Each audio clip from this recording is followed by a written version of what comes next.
Welcome back to Rose's Corner. Today we are interviewing Dr. Victor Frankenstein. So Victor, how are you feeling today? I'm feeling a little dead, but this coffee sure is bringing me back to life. What did you start studying during your stay at the University of England at?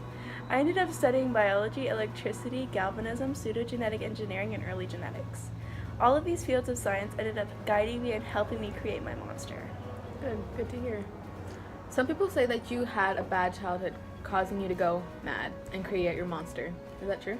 Contrary to popular belief, I had a very loving and wonderful childhood filled with support from my parents and loving siblings.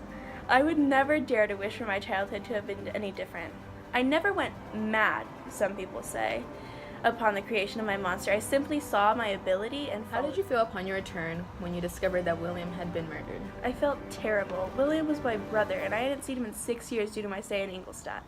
I was filled with guilt, and I wish that I could have come home sooner just to see him one last time. How had your feelings surrounding what happened change when you came to the conclusion that your creation had, in fact, killed your brother?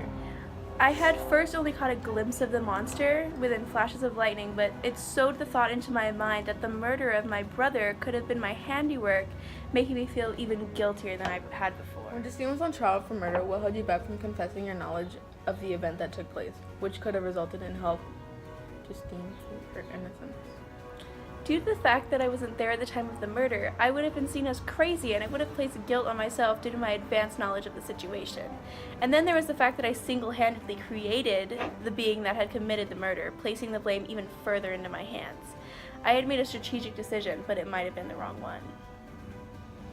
How do you think Elizabeth felt about this? Elizabeth had full faith in Justine and her innocence due to Justine's role in the family and how she acted as a mother to William. So it made the accusations against her not add up to what actually happened. After talking to your monster, did you feel any different about the choices you had made after bringing him to life? After seeing and talking to my monster, I had realized that I should have handled the situation differently, but there was no way that I could go back and reverse what I had done, due to the deep feeling of betrayal that my monster felt. How did your creation go from being some sort of infant-like state to evolving into a form of a functioning adult? Well, my monster used nature and his skills of observation in order to, create his ability to survive in the world and find new skills to communicate with others, even though it might have not been successful. Did your creation's evolution make you realize the scale of what you had done due to your scientific inquiry? Yes, I had never planned for such a rapid evolution, so when it was brought to my attention, I had realized how serious what I had done was and how I could never So correct me if I'm wrong, but you went from being a functioning adult to a mad scientist that created a form of life to just in the end abandon it, and then you had to physically see what effects you had on your creation to see what you did was unjust. I know it seems foolish, but I had realized piece by piece from the moment of that creation that what I had done instantly was wrong. And at the same time, though, I realized how terrific what I had done was and how, in fact, it couldn't be reversed or changed.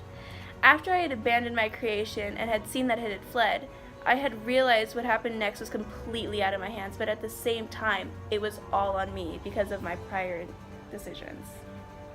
Well, thank you, Victor, for coming in today. We have ran out of time. We'll see you again next week for the second part where we bring Victor and the monster face to face.